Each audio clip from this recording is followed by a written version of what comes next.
ನಮಸ್ಕಾರ ಸ್ನೇಹಿತರೆ, ಇವತ್ತಿನ ವಿಡಿಯೋದಲ್ಲಿ RRB ಗ್ರೂಪ್ ಡಿಯ ಒಂದು ರಿಕ್ವೈರ್ಮೆಂಟ್ 2025ರ ಒಂದು ಡೀಟೇಲ್ಸನ್ನು ತಿಳ್ಕೊಳ್ಳೋಣ. ಅದಕ್ಕೂ ಮುಂಚೆ ಯಾರಿನ್ನೂ ಚಾನಲ್ಗೆ ಸಬ್ಸ್ಕ್ರೈಬ್ ಮಾಡ್ಕೊಂಡಿಲ್ಲ, ಸಬ್ಸ್ಕ್ರೈಬನ್ನು ಮಾಡ್ಕೊಳ್ಳಿ. ಈಗ ನೋಡೋದಾದರೆ ministry of the railways RRB group D requirement 2025 post ಬಂದ್ಬಿಟ್ಟು 32,438 ಪೋಸ್ಟ್ಗಳಿದ್ದಾವೆ.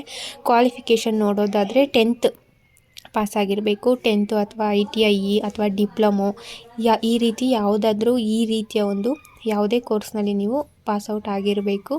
ಏಜ್ ಬಂದುಬಿಟ್ಟು 18ರಿಂದ 36 ವರ್ಷದೊಳಗಡೆ ಏಜ್ ಇರಬೇಕು.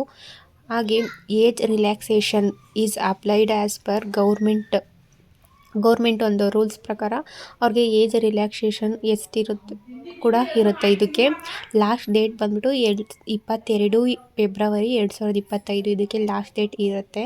ಮೇಲ್ or female male and females ಇಬ್ಬರು ಕೂಡ ಇದಕ್ಕೆ ಅಪ್ಲೈಯನ್ನು ಮಾಡಬಹುದು.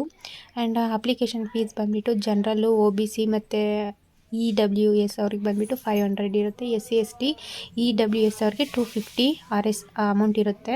ನೋಡೋದಾದ್ರೆ ಈ ಒಂದು ಅಪ್ಲಿಕೇಶನ್ ಫೀಸ್ ನೀವೇನು ಪೇ ಮಾಡ್ತೀರಾ ಅದು ಎಕ್ಸಾಮ್ ಆದಮೇಲೆ ನಿಮಗೆ ಆ ಒಂದು ಅಮೌಂಟು ರೀಫಂಡ್ ಆಗುತ್ತೆ ಅಂತಲೇ ಇಲ್ಲಿ ಕೊಟ್ಟಿದ್ದಾರೆ. Application fees will be refund after examination ಅಂತ.